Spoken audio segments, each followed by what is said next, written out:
और अब एक एक्सक्लूसिव रिपोर्ट दिखाता हूं आपको। एक तरफ पूर्व में बांग्लादेशी घुसपैठियों पर डिटेक्ट, डिलीट और डिपोर्ट का अभियान है, तो दूसरी तरफ पश्चिमी सीमा पर ड्रोन, ड्रग्स और हथियारों के नेटवर्क को तोड़ने की तैयारी है। यानी पूर्व से लेकर पश्चिम तक घुसपैठियों पर प्रहार हो रहा है, जहां टेक्नोलॉजी, डिजिटल सर्विलांस और हाईटेक सिक्योरिटी सिस्टम के भरोसे एक नया सुरक्षा कवच तैयार किया जा रहा है।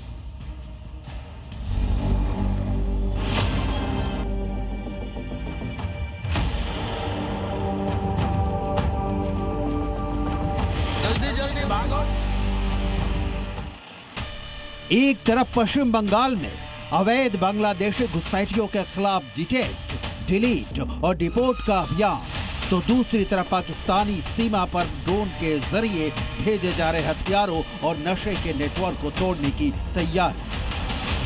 सीमा सुरक्षा को लेकर केंद्र का फोकस अब सिर्फ चौकसी तक सीमित नहीं है, बल्कि टेक्नोलॉजी, डिजिटल निगरानी और त्वरित कार्रवाई के जरिए सरहदों को अभेद बनाने की रणनीति पर काम कर रहा है।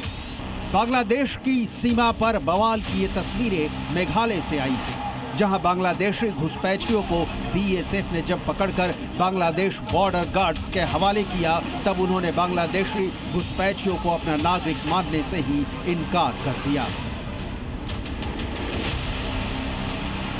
नतीजा ये हुआ कि घुसपैठिया घंटों तक नो मीन्स लैंड में फंसा रहा। भारत उसे वापस भेज रहा था और बांग्लादेश उसे स्वीकार नहीं कर रहा था, लेकिन आखिरकार करीब 20 घंटे बाद बांग्लादेश को झुकना पड़ा और पूरा ड्रामा खत्म हुआ। ये तस्वीर सिर्फ एक शख्स की नहीं, बल्कि पूरब में अवैध घुसपैठ के खिलाफ चल रहे बड़े अभियान की कहानी बयान करती है, जिसके खिलाफ पश्चिम बंगाल की शुभेंदु सरकार ने सबसे बड़ा अभियान छेड़ रखा है। जब से बंगाल में शुभेंदु सरकार बनी है, तब से अब तक 4,800 से ज्यादा अवैध बांग्लादेशियों को वापस भेजा जा चुका है और 800 से ज्यादा घुसपैठिए अभी भी होल्डिंग सेंटर में हैं, जिनकी डिपोर्टेशन प्रक्रिया जारी है। शुभेंदु सरकार का फोकस साफ है, पहले पहचान, फिर फर्जी दस्तावेजों की जांच और उसके बाद कानूनी प्रक्रिया के तहत डिपोर्टेशन। यही वजह है कि सीमा पार से अवैध तरीके से भारत में घुसकर रहने वालों के बीच बेचैनी बढ़ गई है। कई इलाकों में सत्यापन अभियान के बाद बड़ी संख्या में लोग रडार पर आए हैं, जिससे सीमा पर तनाव की स्थिति बनी हुई है। हालात को देखते हुए सीमा पर निगरानी पहले से भी ज्यादा सख्त कर दी गई है। फेंसिंग, पेट्रोलिंग और तकनीकी सर्विलांस के जरिए घुसपैठ के रास्तों पर दबाव बढ़ाया जा रहा है।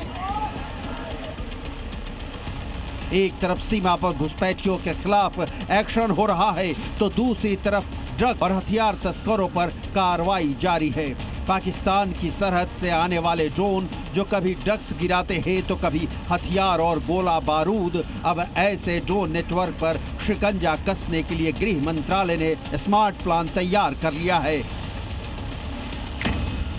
जिसके तहत पश्चिमी सीमा पर hi tech smart border security grid लागू किया जाएगा। ड्रोन से होने वाले हथियार और नशे की तस्करी रोकने के लिए एंटी ड्रोन सिस्टम तैनात होंगे। सीमा पर स्मार्ट फेंसिंग और अत्याधुनिक सेंसरों से 24 घंटे निगरानी होगी। सभी लैंड पोर्ट्स को एकीकृत लैंड पोर्ट मैनेजमेंट सिस्टम यानी LPMS से जोड़ा जाएगा, जिसका लक्ष्य है तकनीक की मदद से सीमाओं को और सुरक्षित, मजबूत और अभेद बनाना। दरअसल भारत 15,000 और 106 किलोमीटर की विशाल सीमा बांग्लादेश, चीन, पाकिस्तान, नेपाल, म्यांमार, भूटान के साथ साझा करता है। इनमें से करीब 6,000 किलोमीटर संवेदनशील सीमा की डिजिटल फेंसिंग की जाएगी। इस प्रोजेक्ट का मकसद अवैध घुसपैठ पर लगाम लगाना, आतंकवाद, ड्रग, हथियार, फेक करेंसी को रोकना, हवाई खतरों से निपटने के लिए जैमिंग डिटेक्शन तकनीक को जोड़ना, IGT शूल पल्स एंटी ड्रोन सिस्टम को लगाना, सीमा की रियल टाइम निगरानी के स्मार्ट फेंसिंग लगाना और सेंसर, रडार, CCTV कैमरे के साथ कमांड कंट्रोल सिस्टम की तैनाती करना सबसे बड़ा मकसद है।